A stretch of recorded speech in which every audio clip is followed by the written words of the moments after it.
Well, what a damn nice day. I'll put the camera up there, about like right there.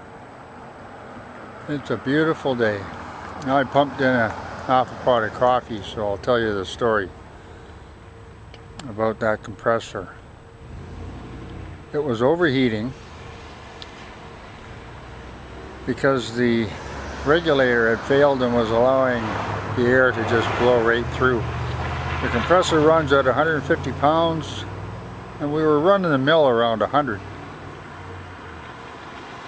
So when the regulator failed, the mill was now at 150, and it was leaking really bad. The compressor could hardly shut off. And when it did shut off, it was back on right away, 5 minutes or 2 minutes later. So last night I took it, well, for the rest of the day, I guess, on Friday, because we're not using much air anymore anyway. I just shut the compressor off, turn it on there for 2 minutes every half hour, and that's all it needed. And we ran the mill at, anywhere from, well, I'd shut it off at 100 and run it down to 20, and then back on. That's PSI. So I took the valve apart, fixed it, I guess, and put it back together, and it's working fine. It was working fine when I left Friday afternoon, so we'll see what happens. Overnight, when the power to the compressor is off, so overnight the thing's going to bleed right off, and that little thing that I put back into place that was preventing it from shutting the airflow off or regulating the airflow, it may just move out of position again when there's no air pressure. I don't know what's going to happen. And if it fails again, I think what we'll do is go to a dirt cheap regulator, and there's one or two of them laying around the mill now, like a 3/8 regulator. And we're not going to buy any more $350 regulators. That was nonsense, and it's just made in China shit anyway.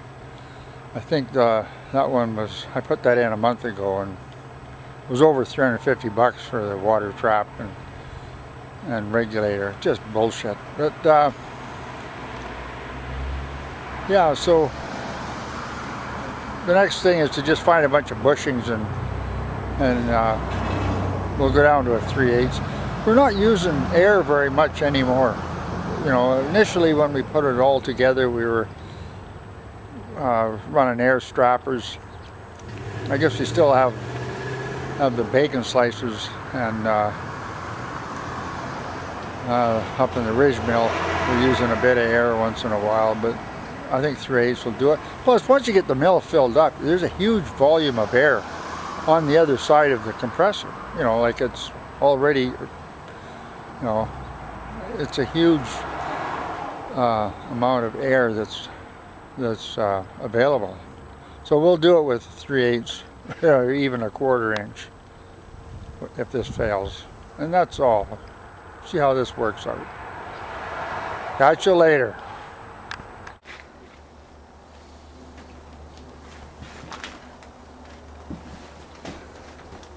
Well, this regulator has only been in here a month, and it's already failed.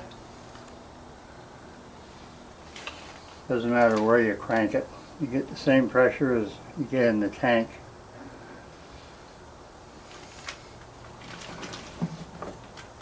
I'm thinking maybe this is the one I took out. It was all one unit.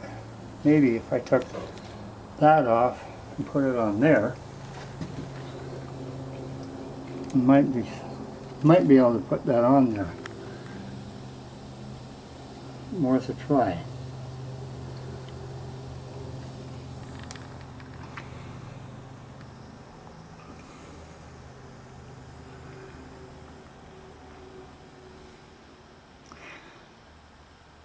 FRC.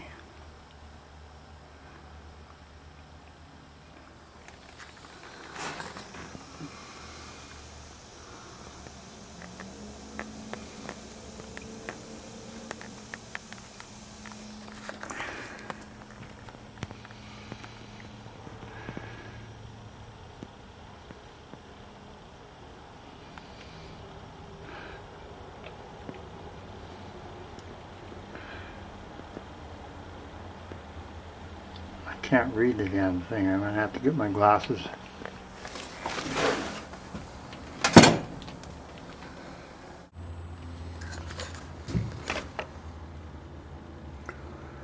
Well, step 1, we got it off. Step 2, we tore it apart.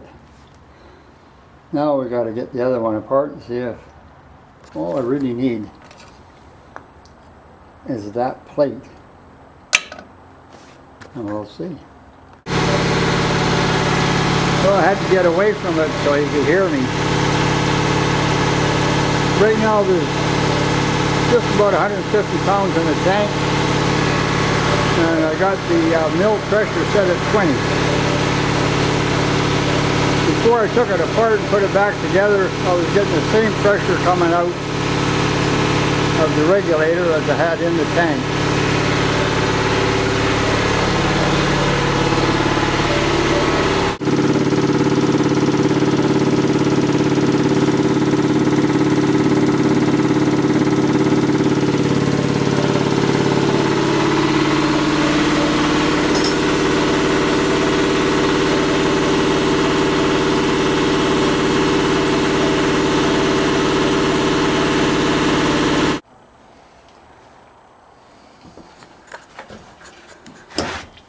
Now what's going to happen when I crank this up to 100?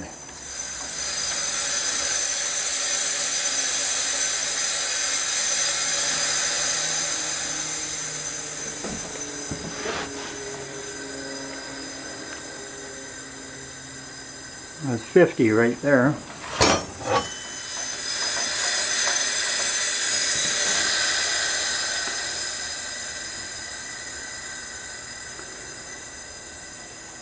$75.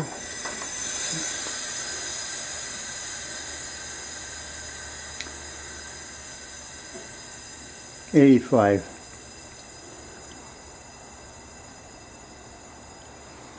Let's leave it at 85 and see what happens.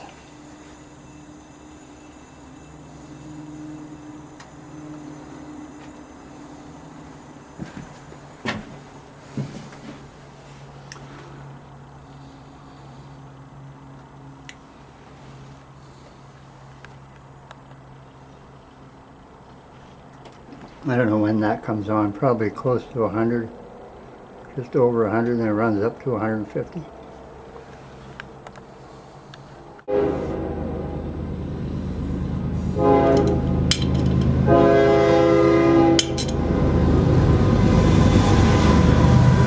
Now let's wait till that train goes by.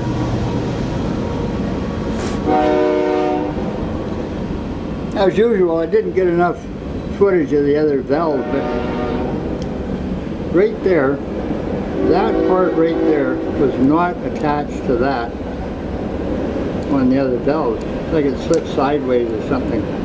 So when I put it back together, I was very careful to make sure it went back together properly.